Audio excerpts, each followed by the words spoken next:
میں ایک واقعہ ہے کہ ایلا کے رہنے والوں کو اللہ تعالیٰ نے فرمایا کہ ہفتے والے دن تم کیا کرنا، مچھلیوں کا شکار نہیں کرنا. کیا کرنا؟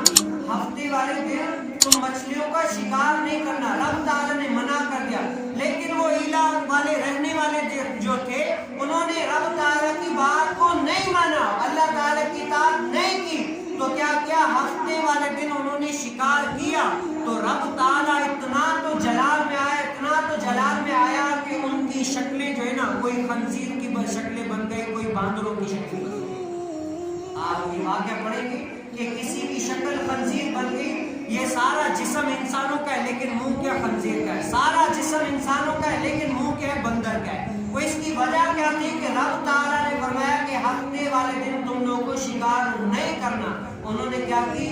رب تعالیٰ کے حکم کی نافرمانی کی، شکار کیا. رب تعالیٰ نے جب ان پر غضبناک ہوا اور حضرت داؤد علیہ السلام نے بد دعا کی ان کے لیے، نبی نے بد دعا کی کہ اللہ انہوں نے ہفتے والے دن شکار کیا. نبی نے